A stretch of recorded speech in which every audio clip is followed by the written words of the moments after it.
Hello friends, आपको मेरे YouTube channel परीक्षानामा में स्वागत है। जैसे कि आपको पता है कि हम एससीईआरटी की सीरीज स्टार्ट किए हुए हैं सब्जेक्ट हिस्ट्री और क्लास 6। ठीक है, जो चैप्टर वाइज समरी है, जो चैप्टर के इम्पोर्टेंट पॉइंट है सिर्फ उसको ही यहाँ पे लिया गया है जो एग्ज़ाम पॉइंट ऑफ व्यू से इम्पोर्टेंट है। ठीक है, फिलहाल इसको हम एग्ज़ाम जो बीपीएससी का एग्ज़ाम होने वाला है टीआरई 4.0 उसको टारगेट करके रखा गया है। साथ ही साथ अगर आप सीटेट के लिए भी आप एग्ज़ाम दे रहे हैं तो आपको इक्वली बेनिफिट रहेगा। ठीक है, यहाँ पे 6 to 8 टीजीटी पीजीटी सारी courses according to syllabus complete कराई जाएंगी। तो आज हमारा चैप्टर 3 है और वीडियो भी 3 है, तो ज़्यादा टाइम वेस्ट ना करते हुए चलिए अपने चैप्टर को स्टार्ट करते हैं। चैप्टर 3 का नाम है प्रारंभिक समाज।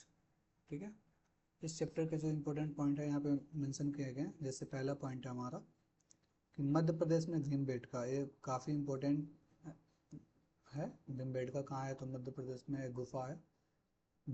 तो मध्य प्रदेश में भीमबेटका, माहेश्वरी, बुढ़नी, पंचमढ़ी और भेड़ाघाट स्थल है जहाँ गुफा है। ठीक है, अगला पॉइंट है आरंभिक मानव 20 से 30 लोगों के छोटे छोटे झुंड में रहते थे।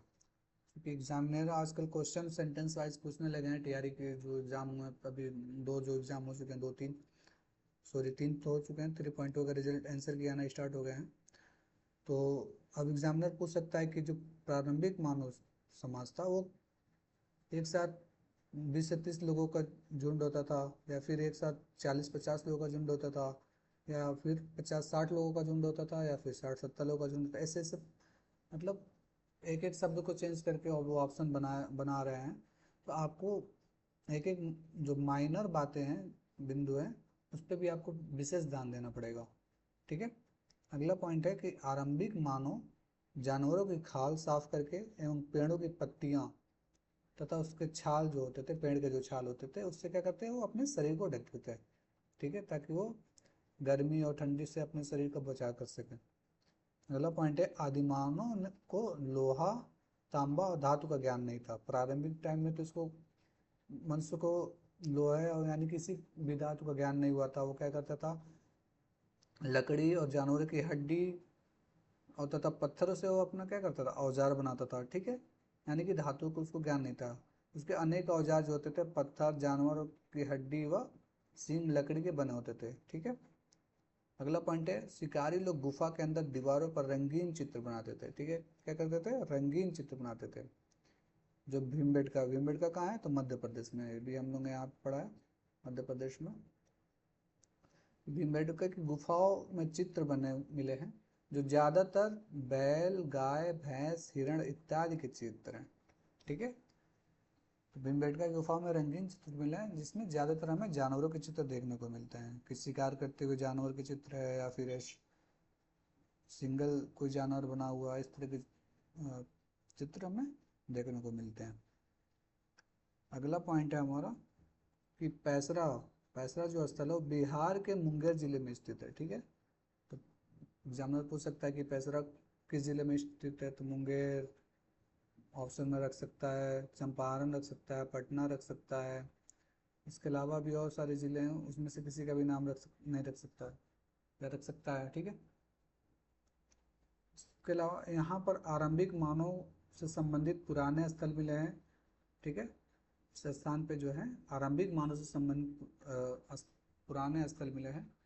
यहाँ यहाँ से यूरोप, फ्रांस में पाए जाने वाले आरंभिक मानव के औजार की तरह ही यहाँ पे भी औजार प्राप्त हुए हैं। यानी कि जो पैसरा नामक स्थान है, जिस तरह के औजार हमें इतिहासकारों को फ्रांस में प्राप्त हुए थे, उसी प्रकार के औजार जो हैं वो पैसरा के मुंगेर जिले में से प्राप्त हुए हैं। ठीक है, सिर्फ इसका कहने का मतलब यह है। अगला पॉइंट है पाषाण काल को 3 भागों में विभाजित किया गया है। ठीक है, पहला क्या है, पूरा पाषाण काल, जिसका कालावधि माना जाता है 20 लाख साल से लेकर के 14,000 साल तक पहले तक के जो समय है उसको हम पूरा पाषाण काल में रखते हैं। अगला है मध्य पाषाण काल। मध्य पाषाण काल को क्या करते हैं कि लगभग 14,000 साल से लेकर के 8,000 साल तक के बीच के जो समय है उसको मध्य पाषाण काल के अंतर्गत रखा जाता है। अगला पॉइंट है नौपाषाण काल। लगभग 8,000 साल से लेकर के 3,000 साल तक के पहले का जो समय है उसको नौपाषाण काल के अंतर्गत रखा जाता है। ठीक है, नौपाषाण काल में मानव ने